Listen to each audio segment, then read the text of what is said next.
All right, good morning, everybody. Welcome to Grand Rounds. My name is Charlie Zog. I'm the Chief Financial Officer here at the Minneapolis Heart Institute Foundation, and I just wanted to say welcome to Grand Rounds.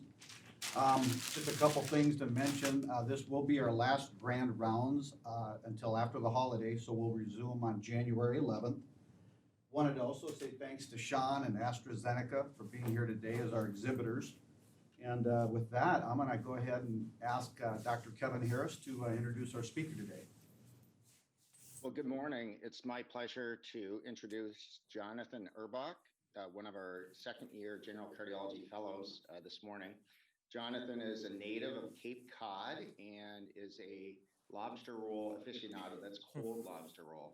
He went to college at Boston University and he studied behavioral economics. He wrote his undergraduate thesis on medical decision-making, which is influenced by the healthcare system, cognitive bias, and heuristics. He stayed at Boston. Oh, I should mention, he was an MHIF intern after his senior year, worked with Nick Burke.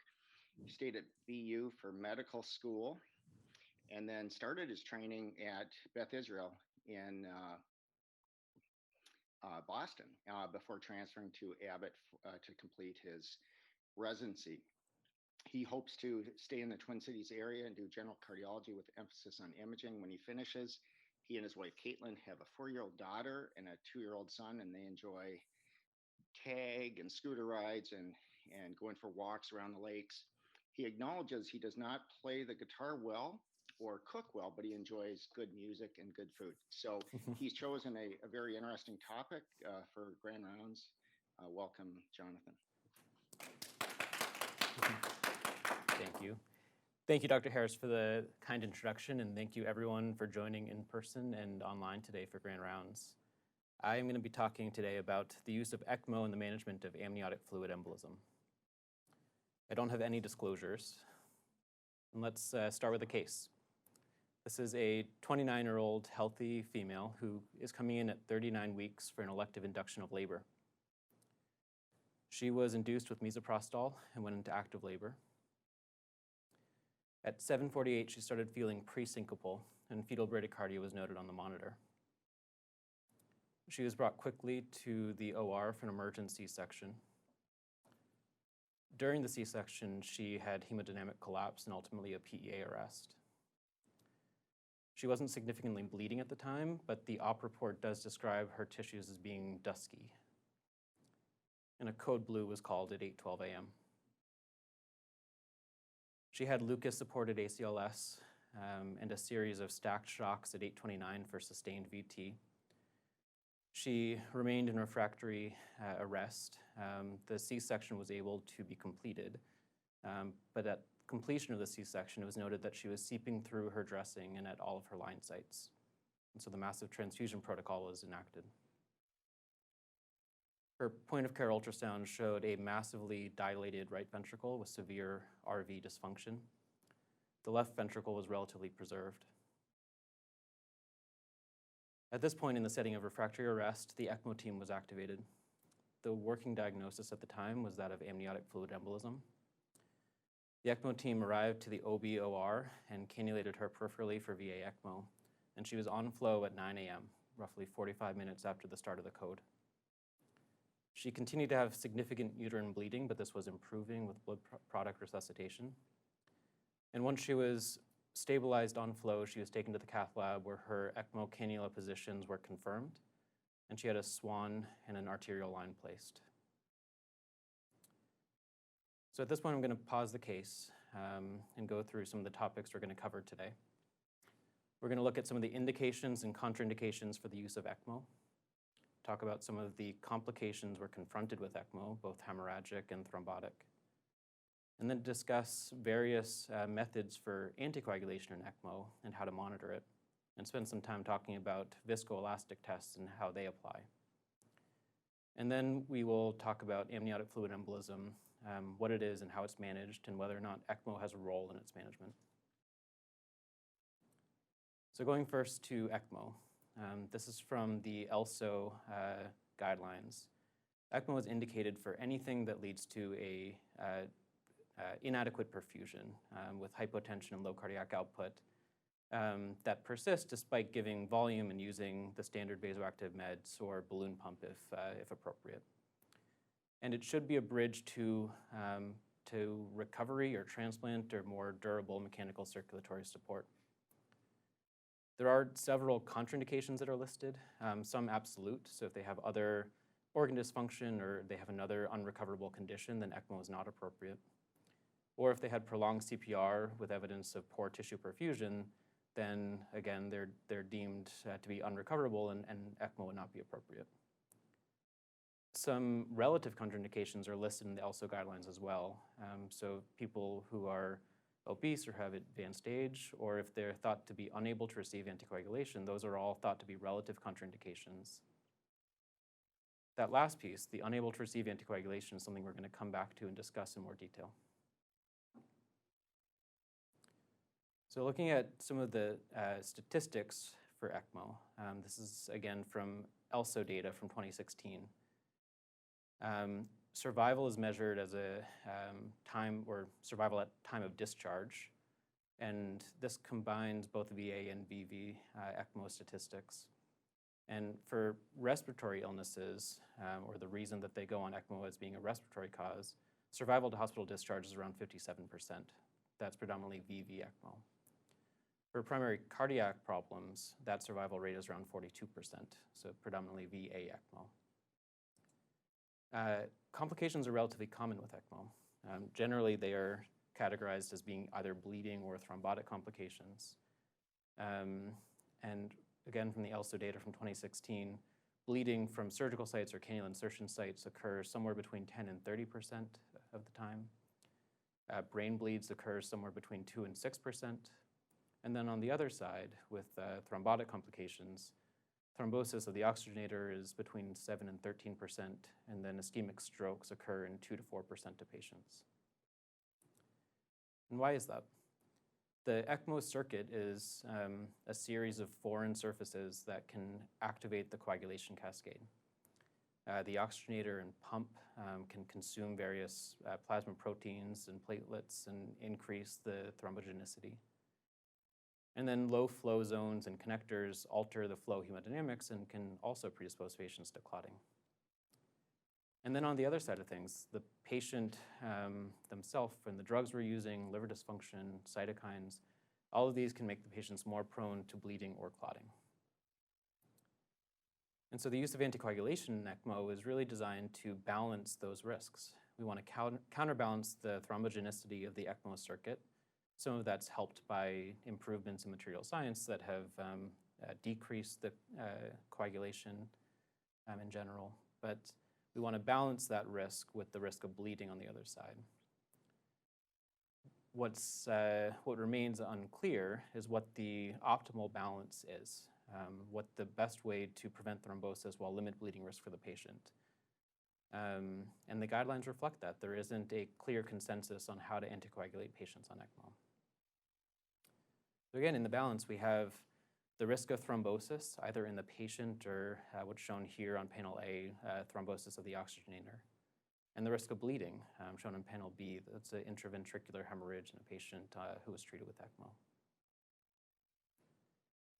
There have been some studies looking at ways to improve or optimize anticoagulation in ECMO. This is one study that was conducted at 2 ICUs in Australia. They looked at using a lower intensity heparin protocol versus the standard therapeutic heparin protocol in patients. They had a total of 31 patients across 2 ICUs, the majority of which were treated with VV ECMO, although 29% had VA ECMO management. And they were randomized to either the low intensity or the therapeutic dose heparin protocols. The primary endpoint was looking at did they actually achieve less heparin administration in the low intensity protocol. And the secondary endpoints were thromboembolic events, circuit thrombosis, or bleeding events. This is data that was extracted from the study. The top 3 items listed in red are the primary endpoint, and it shows that the low intensity cohort did indeed receive less heparin and had lower anti-10A levels and APTTs as expected. What's outlined in green are the thrombotic complications that were measured. And this was a small study, and these are small event rates, but there was no difference between the two groups in the rates of any of these thrombotic complications. And similarly, now outlined in purple, these are the hemorrhagic complications. And again, low event rates, but no difference between the two groups. And pushing the envelope even farther, there have been some studies that have looked at using ECMO without any anticoagulation at all. This was one recent study that was done at a single center. They had 203 patients that were treated with VA ECMO. They had a primary endpoint that was a composite of both hemorrhagic and thrombotic complications. And then secondary outcomes that were that are listed here, so needs for transfusion, the rates of HIT, their in-hospital mortality, and others. And 35% of these patients were not anticoagulated. The reasons for this weren't clearly outlined in the study, but it was a provider preference to not anticoagulate these patients. And interestingly, there were lower complication rates in the group that was not anticoagulated. The rates are listed there, 57% in the not anticoagulated group versus 76% in the traditionally anticoagulated. And there was no difference in mortality, thrombotic complications, or pump failure. And I think the reason here is that the primary endpoint was a combination of both hemorrhagic and thrombotic complications. And what we saw from the ELSO data is that hemorrhagic complications occur more frequently than thrombotic complications. And so if you limit the anticoagulation exposure in these patients, it makes sense that a composite endpoint would be lower. There was a recent meta-analysis that was published that looked at 6 case series of the use of ECMO without anticoagulation. The last study that we discussed wasn't included in this because it was published around the same time. But the 6 case series that were included in this were, they included 70 patients. 84% of them were treated with the VA ECMO for various reasons. The patients that were treated without anticoagulation had various reasons for not using anticoagulation. The majority of them were that they were at high risk of bleeding because they had just undergone CV surgery. And other reasons listed were that they were actively bleeding or had a significant injury that would predispose them to bleeding. ECMO was weaned successfully in 74% of this group of patients, and 58% of them survived a hospital discharge. This is actually a little better than the 42% we saw for VA ECMO from the ELSO data. Other things that they looked at were patient complications and circuit thrombosis and other risks. But the case series were variable in how they reported them, and I think it's difficult to draw conclusions from that. But interesting nonetheless. So looking at the current guidelines from ELSO, they recommend using an initial heparin infusion to establish anticoagulation. But they acknowledge that there's no standardized method to achieve therapeutic anticoagulation or monitor anticoagulation during ECMO. And they also acknowledge that management and monitoring of anticoagulation vary significantly by institution. So there is some variation between how we anticoagulate in ECMO and how we monitor anticoagulation in ECMO, and we'll talk about that. Let's start with different methods for anticoagulation. This was a survey that was sent to 166 ECMO centers. 54 of them responded. The majority of them used heparin as the primary anticoagulant, and smaller numbers used heparin along with bivalirudin or bivalirudin alone.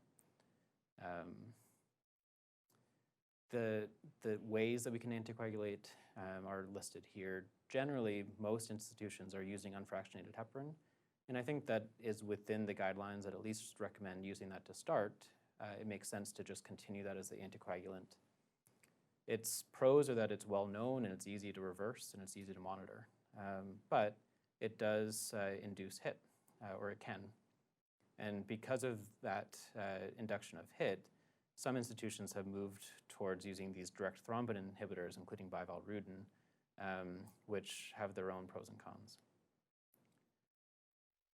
So there isn't a ton of institutional variation in the way we anticoagulate, but there is some variation in how we monitor. We're going to talk about that next. So the top 3 items listed here are what are commonly used for monitoring heparin, which is, as we saw, the most common way to anticoagulate during ECMO. There are some institutional differences in heparin protocols, so setting targets for different PTTs or anti-10A assays. But this middle item, the viscoelastic tests, this is something we're going to talk about in more detail because some centers are using this to monitor anticoagulation, and it's something that I think we could spend some time reviewing. The viscoelastic test we use here at Abbott is rotational thrombelastometry. What this is a way to both qualitatively and quantitatively assess a patient's ability to form clots. And the way this works is you have a sample of a patient's blood, and in it a spinning rod. And as the patient's blood begins to clot, it creates a counter torque on the spinning rod, and that is translated into a temogram, or an output that can be interpreted. This is a schematic of what this looks like. So on the x-axis, you have the time from time 0 to when clot starts to form. And that distance between time 0 and clot formation is the clotting time. You can get a sense for clot kinetics with the angle that is generated, so how quickly clot forms. And then you can also get a sense for the maximal clot firmness, which is measured on the y-axis. So the height of this curve tells you how strong the clot is. And then as clot is broken down, that gives you a sense for what the fibrinolytic process is like for the patient. So even standing across the room, you can look at the temogram and tell what their coagulation profile looks like. So on top is a representation of a normal temogram. Below that, patients who are on anticoagulants or have hemophilia, they have prolonged clotting times. Their alpha angle is smaller, so their clot kinetics are impaired. And their clot firmness is less as well. That's the kind of height of the curve. Fibrinolysis might have a normal clotting time and a normal maximum amplitude, but their clots are broken down. And then conversely, hypercoagulation may have a shorter clotting time, strong clots, and no significant clot breakdown. So again, qualitative and quantitative assessments of the patient's coagulation.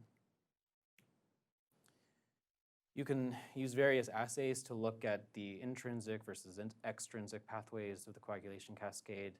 I'm not going to go into the reagents used or any further detail there, but what this can be used for is to guide blood product resuscitation for these patients based on what's lacking. So going back to our case, these were her initial labs during the code, showed a high D-dimer, elevated PT and INR and APTT, and a quite low fibrinogen. This is her ROTEM analysis.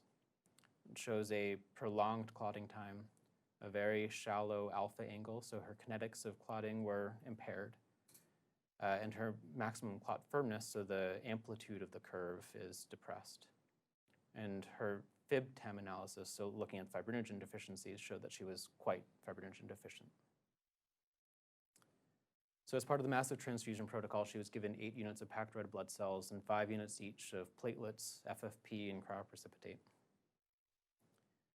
Looking at her lab trends over time, her coagulation seemed to be improving over the coming days with resuscitation.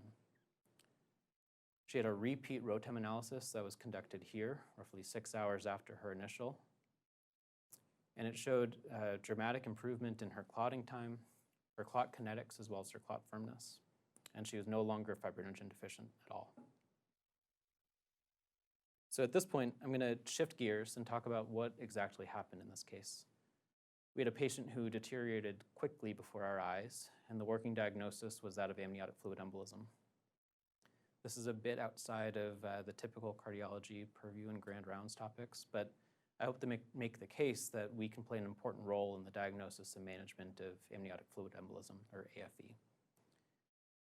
First, I'm going to give some background about the pathophysiology and diagnosis of AFE, and then we'll discuss some of the management strategies that can be used. So AFE is a catastrophic complication of pregnancy. It's marked by cardiovascular collapse, respiratory collapse, and profound coagulopathy. The incidence has been estimated somewhere between 1 in 8,000 and 1 in 80,000 deliveries. But there's a wide range in these estimates for various reasons. One is that it's such a rare diagnosis that people have a hard time recognizing it when they're seeing it. And the cases, therefore, have been inconsistently reported, but these are the best estimates we have. The mortality rate is high. Initial reports show that the mortality rate was somewhere around the range of 86%, but more recent studies have shown that the mortality is better, around 13 to 26%.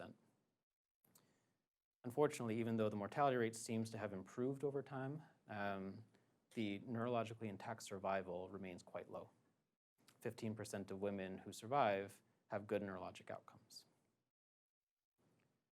So thinking about what this condition is or what it's caused by, it's really essentially just a disruption of the maternal-fetal interface, and amniotic fluid and other procoagulants and fibrinolytic activators enter the maternal circulation and cause the clinical features that we see.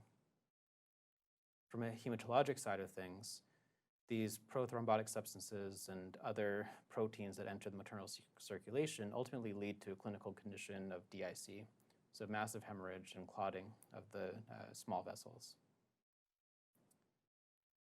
Thinking about the cardiovascular effects, these are, at least at first, driven by unbalanced activation of the vasoactive substances in the lungs, which lead to pulmonary hypertension and hypoxemia, and ultimately acute right heart failure and cardiac arrest. Panel A on the left is the normal geometry of the heart, and panel B is what we'd expect to see in amniotic fluid embolism with RV dilation and RV dysfunction. This figure is from a recent New England Journal of Medicine review of amniotic fluid embolism. We won't spend time talking about the fetal effects, but thinking about mom, the hematologic effects lead to DIC, and the cardiovascular effects are broken down into two phases. Phase 1 is what we talked about with the acute right heart failure, and phase 2 is more of a left ventricular failure with cardiogenic pulmonary edema as a result. This is less well understood what causes this, but some have proposed that there is a direct myocardial depressant effect of some of the substances that enter maternal circulation. So the way this presents, it's often sudden. In a third of patients, they have some sort of prodrome of dyspnea or cough or confusion or just an aura of an impending doom. But in those patients or those who don't have any sense that it's coming on, they quickly become hypotensive and have cardiorespiratory failure. Typically, they have cardiac arrest that's mediated by VT or VF, but occasionally bradyarrhythmias have been implicated. And then in the patients that survive this initial cardiac arrest, massive hemorrhage is seen related to the DIC in over 80% of patients. And there have been some reports of seizures or stroke as being a part of this initial presentation, but the case reports that have described this have linked this more towards a presence of PFOs in these patients. And so some of the small clots and amniotic fluid are able to more easily travel from the right side to the left and cause these CNS effects. This isn't clearly understood, but is an interesting theory.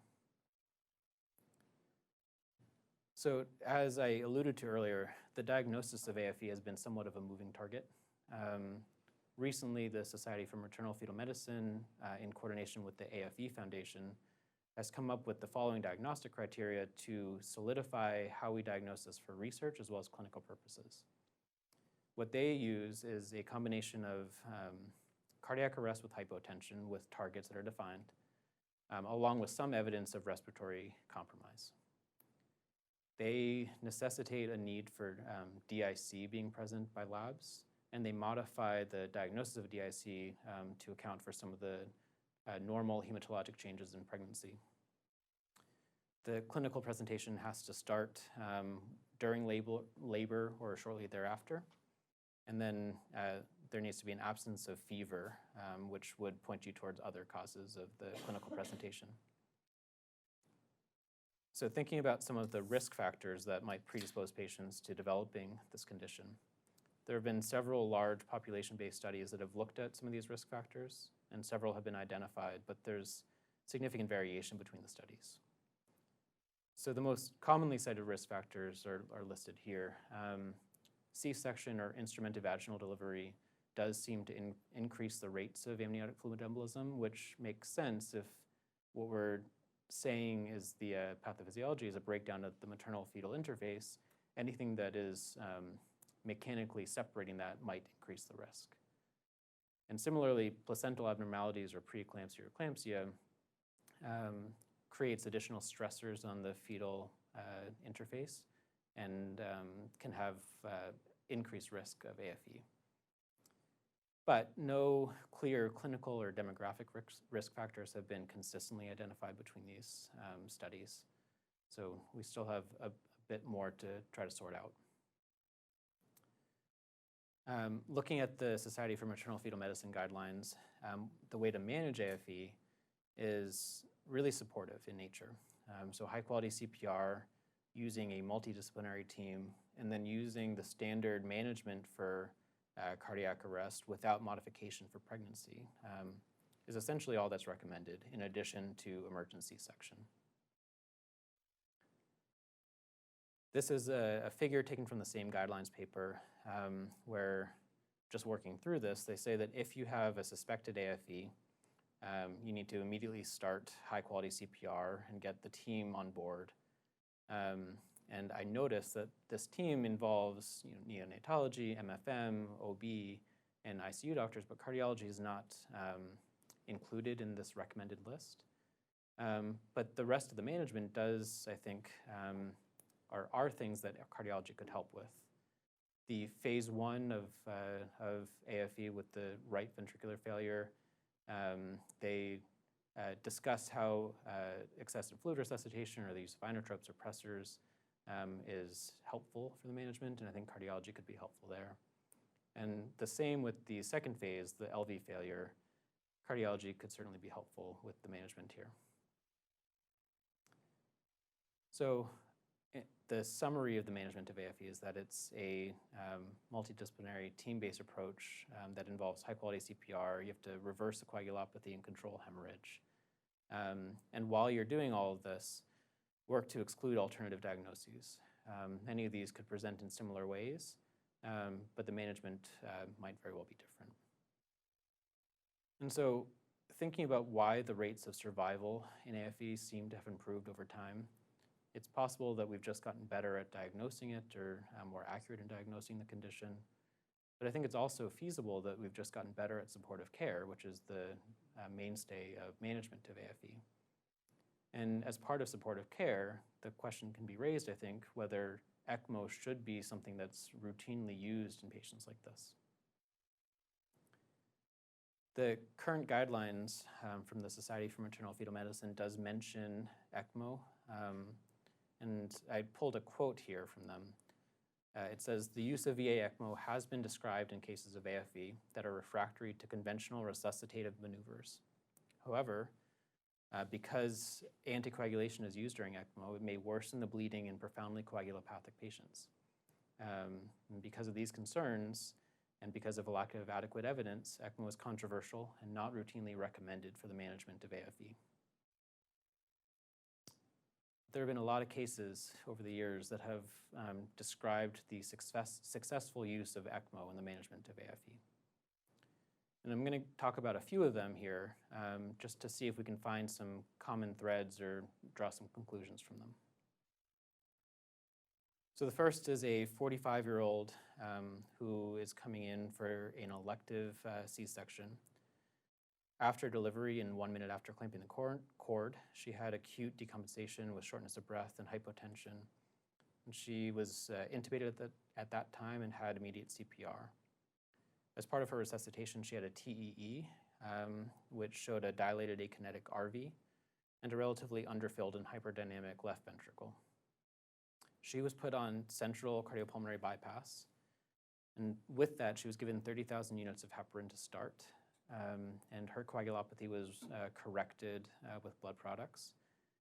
The TEE probe remained in place during her resuscitation, and the providers noted that over time, her RV began to normalize. And when it normalized, they removed the TEE probe and decannulated her. She was extubated the next day and discharged a week later with complete recovery. The next case is a 34-year-old who came in at term. Shortly after admission, she had sudden onset of sharp thoracic pain, dyspnea, cyanosis. She was brought for emergent C-section. And during the C-section, she lost her pulse, had evidence of DIC on labs and clinically. She received CPR, massive transfusion protocol. She was cardioverted for an unknown rhythm. And a bedside ultrasound was completed that showed, again, a dilated RV and an underfilled hyperdynamic left ventricle. She was peripherally cannulated for VA ECMO and got a balloon pump as well. Heparin was given to her, although we don't know the dose. And she was able to be weaned off of her circulatory support at 40 hours, and she was discharged at day 24 without complication. And the last one I'll talk about is a 36-year-old who was pregnant for the first time with twins. She had gestational diabetes and hypertension and was admitted at 30 and 5 with uncontrolled progression of labor. She went for a C-section, and shortly after she was extubated, she became cyanotic and hypotensive and ultimately had a PEA arrest. She received high-quality CPR and, from the case report, was immediately cannulated for VA ECMO along with that. She was given 3,000 units of heparin, and she was able to be weaned off of ECMO at 72 hours. Clinically, she had DIC. A PE was ruled out, but she had prolonged encephalopathy and ultimately required a tracheostomy and discharged home or to a nursing home at day 40 with some residual cognitive impairments. So there are a few common threads from these cases. The first is they all used either TEE or bedside ultrasound to help establish the diagnosis. What we expect to see in AFE is a dilated right ventricle with RV dysfunction, and either normal LV function or hyperdynamic LV function depending on the volume status of the patient. One of the cases actually used TEE to guide the duration of mechanical support, which I thought was interesting.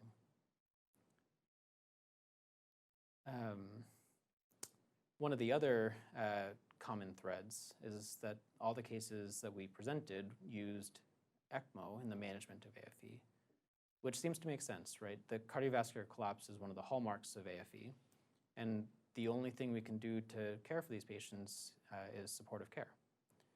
And I think the case can be made that ECMO cannulation should be considered for patients who aren't responding as we would hope to the conventional resuscitation efforts. And just looking back to what we reviewed as the indications for ECMO, it's any condition that's potentially reversible that's not responding to conventional therapies. We learned that the importance of multidisciplinary teams is critical, and I think cardiology can be a player in this as well. But as we've seen in other areas, the data we've collected sometimes precedes the change in guidelines, and I think that might be the case here. So going back to our case, after she was on flow and taken to the cath lab for confirmation of her cannula placement, she went to the ICU. She was on good flow at 3,500 RPMs. She had mildly elevated PA pressures and an RA pressure that was high and a MAP that was high as well. She was started on dobutamine, Lasix, and nitroprusside infusions. The decision was made during cannulation to not administer any anticoagulation because she was actively hemorrhaging at that time. And then it was decided to forgo any anticoagulation during her run, pending correction of her coagulopathy. The heart failure team, along with the ICU providers and OBGYN providers, decided on when it would be safe to start anticoagulating this patient. And she was ultimately started on low-intensity fixed-rate heparin the following day. She had a limited turn-down study the day after her event, which was reassuring, but at that point she wasn't fully anticoagulated, so the full turn-down study wasn't done. But the next day, when she was therapeutic with her anticoagulation, her ECMO was turned down completely and she was decannulated. She had a total of 51 hours of runtime. So just walking through some of the events for her. Her event, again, was on the 23rd. The next day, it was noted that she was having some trouble waking when sedation was reduced. Neurology was consulted to help with prognostication as well as further management. And their exam noted that she wasn't moving her right side as well as her left, and she wasn't moving her legs at all, and she was not following any commands. She had a CT head the next day, which fortunately showed that she had normal gray-white definition, so no clear sign of big hypoxic damage. But the following day, she was still not waking, and an MRI was performed. This MRI that we're scrolling through it shows diffuse ischemic infarcts in both cerebral hemispheres. There were a few areas of small hemorrhagic strokes, as well as findings consistent with PRESS, or posterior reversible encephalopathy syndrome. And the hope was that this PRESS may account for her prolonged encephalopathy, and by definition, it should be reversible. So the hope was that she would continue to recover over the coming days. A few days later, she was able to be weaned off all of her vasoactive medications. On the 4th, so roughly 2 weeks after her event, she continued to have ongoing encephalopathy, really not showing any signs of improvement, not following commands. And she wasn't able to be weaned off of sedation really at all because she was quite agitated and uncomfortable with those sedation weans. 2 weeks into all of this, a family meeting was held with neurology and palliative care involved to try to determine what the path would be. We were at a crossroads with regard to trach and PEG and what seemed like it was going to be a long recovery if there was going to be any recovery at all. And what the family decided was that while we didn't know what her neurologic prognosis would be, it made sense to continue with restorative care. And so over the coming days, she had a tracheostomy placed and a PEG placed. At that point, her neurologic exam showed that she was gazing to the left, but she was able to track at least to midline. She, in some nursing notes, may have been responding to some commands, but this was not consistently reported. And she was moving her limbs spontaneously. The next day, she was able to be weaned off of sedation completely. It seemed after the fact that much of her agitation and discomfort was related to her ET tube. So as soon as that was withdrawn, they were able to make her more comfortable without heavy sedation. And so over the coming days, she had slow but steady improvement in her neurologic status. She was now consistently following commands and was answering or mouthing answers to questions. And neurology, for the first time in their notes on the 12th of April, said that she had a good prognosis. On the 15th of April, she was discharged to Courage Kenny. She was still a little bit weaker on the right, but she was able to walk with a walker, and she had some impairments in her cognition. And on the 21st of April, she was discharged home, fully independent, with return to normal cognition, and really with no appreciable deficits. This was just about a month after her event. So we looked at several cases here of women who went to the hospital for what was supposed to be a wonderful day. But in all these cases, they took a disastrous turn for the worse.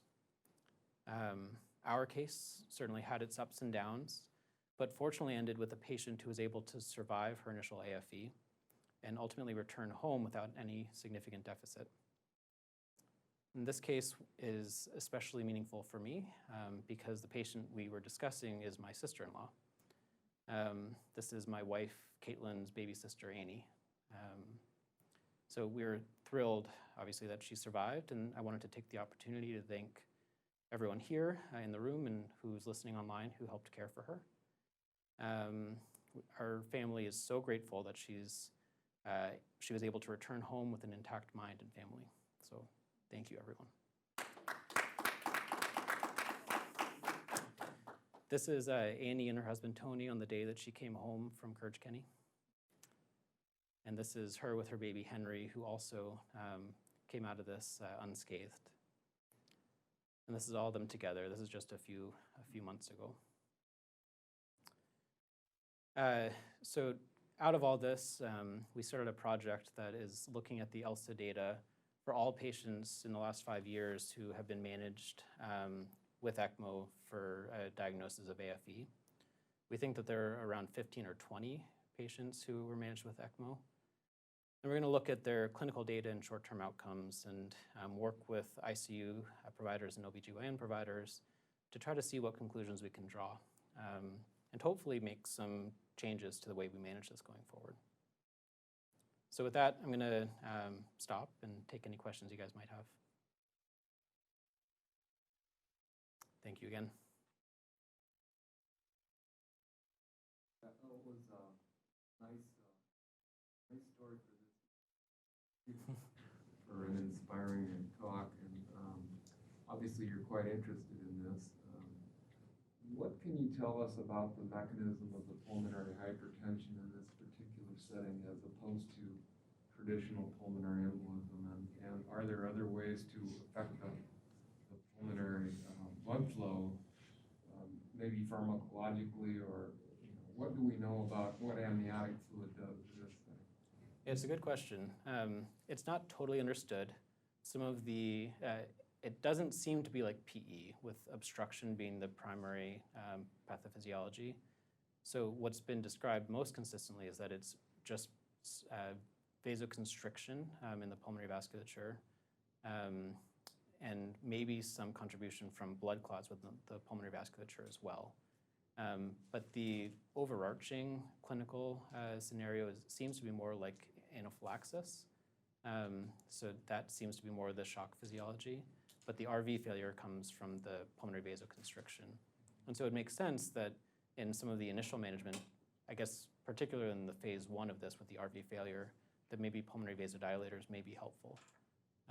But I haven't seen any case reports about that. And they weren't used in this case. Carl, do you have any thoughts about the RV failure in this particular setting and how to deal with it? I think that it doesn't differ at all, to be honest, from any massive pulmonary embolism. First of all, excellent talk. It's a really inspiring story. I don't have much question really, other than the fact that maybe one comment that this is an excellent example of how challenging those cases are and how patient we have to be as a caring teams to allow really people to heal, because I think we are so very often focused on reaching the certain care points in ICU, in post-ICU care. When do we trach, when do we PEG, when do we expect to wake up? The expectation of patients waking up, I always feel like it's the least predictable thing, and we know the least about it, truly. We don't know what's happening with people's brains when they're in ICU. I mean, a lot of metabolic encephalopathies is really so difficult to figure out. I mean, this is a perfect example of an actual damage to the brain with a complete recovery with any residual sequela. And that's really something that should make us think, in every case like that, where we potentially see a recovery at the end. And yes, the data is always very incomplete, is always very challenging. I think that we always have to think that common sense and what we know based on physiology and basic science sometimes is enough to trigger the therapy. And I think it's great that you're doing what you're doing, and it's gonna be a next step in it. It's fantastic. Thank you. Yeah, we have one online question. This one is from Dr. Wagner, who asks, Jonathan, great discussion. Do you want to mention the AOK protocol, which is now standard initial therapy in the setting of a clinical course that looks like AFE? The AOK protocol, he did spell it here, which is atropine, odinestrone, and ketorolac. Sorry about the pronunciation. That's okay.